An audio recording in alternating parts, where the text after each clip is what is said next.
this is for the April 15th new moon in Aries. Just a drawing to see what the energies are going to be like for us. Let's start off with the Chakra Wisdom Oracle cards by Tori Hartman. Which one calls? Which one? Do you think it's that one? I think it might be that one. Let's find out what the energy is going to be like for April 15th, new moon. And it's a good one. It's quest, searching, looking. Okay, let's see what we can search and look for. And I've already pulled the cards. I haven't read them yet, but I've already pulled the cards. So let's start off with wrong end. So the very first card, the card that that is the basis is the Ace of Cups. And it goes along really well with Quest because it's the beginning of an opening up of new joy, new happiness, which, yes, that's what we're looking for. And what covers it? The Five of Swords. Well, depending on how you're reading this, and I'm going to read it my way, is the Five of Swords is somebody who's been through a really rough time, where the energy has been rough, but they've developed a lot of tools along the way, and he's learned how to ride the waves on his piece of wood, probably from a shipwreck. But you notice in the background the waves are starting to slow down. There's land there, so he's learned a lot. He's developed a lot of tools, and the rough waters is almost over. Generally, I give that a 3 days, 3 weeks, not often longer than that. And the future, of course, is awesome, right? That's the Fool, and I love the Fool because the whole future is open, and you don't really know what's there. Everything's open to be explored. It's you're supported along the way, and even with you make false steps, like for instance as the void, and the void isn't negative, it's just the void.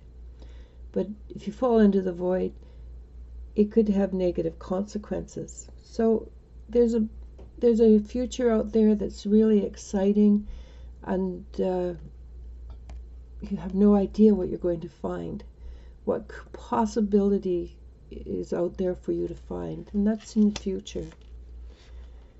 In the past, well, this is the energy I often use for intuition and developing your intuition. The female form of intuition is slightly different from the male form of intuition in that it's passive. Well, being passive is not necessarily negative. It's actually, you actually evolve or receive more information to you when you go out looking for it, which is a more positive or male oriented. You're looking for something specific. When you allow it to come to you, then you are allowing the universe to guide you. And so what is just below us? That's the Three of Pentacles. And the Three of Pentacles in this case is a young woman who's worked very hard and is receiving the accolades. So things are starting to shift, and that's just below us.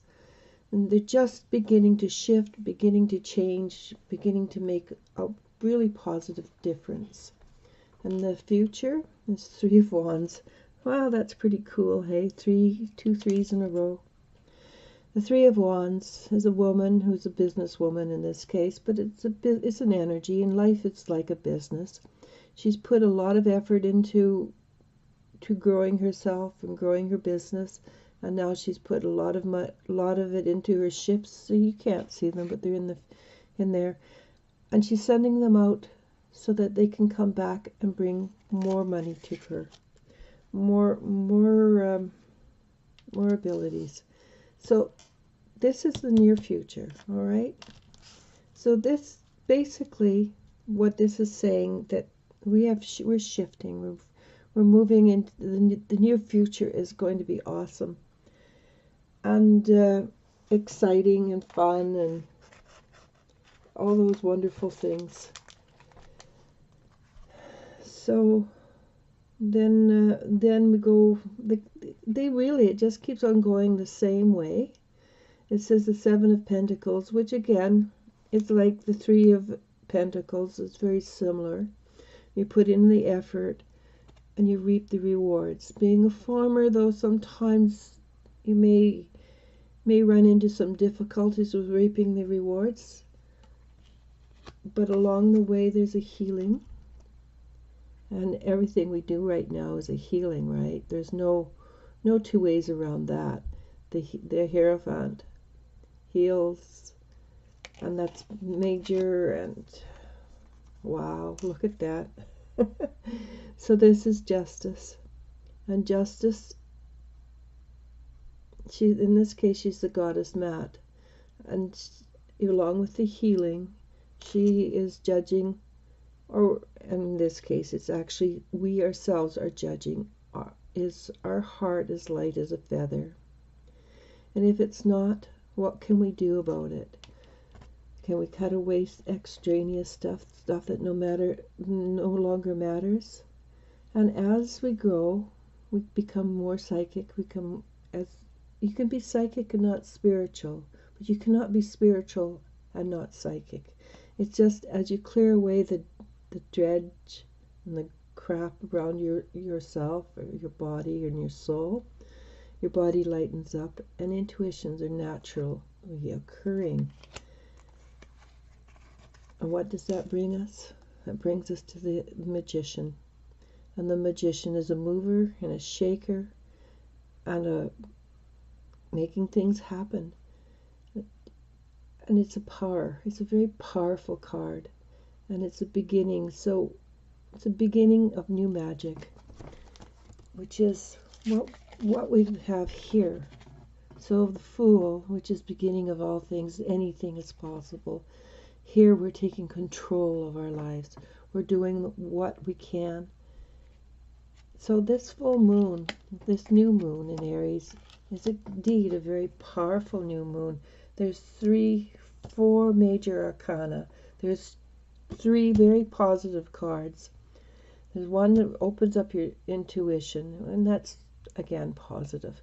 And that goes along with the healing, right? Because, as I said, you cannot be spiritual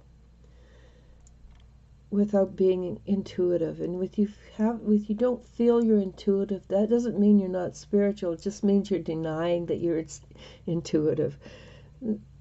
And it takes a while to develop the tools. It takes a while to develop the tools that come into your life. To know them or recognize them. It's not that you haven't got them. It just takes time to recognize, to learn to deal with or work with. It's nothing unforetold. That this is fun. This is us taking control. That goes with the master, the magician, is us taking control of our lives. So we have the Fool. We have the healing.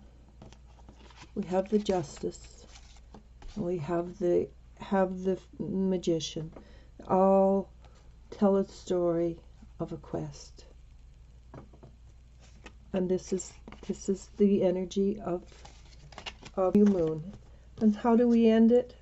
How do we work with this energy of the full moon? It's very simple. We do it with passion. So the basis is we have a quest and we're passionate about it.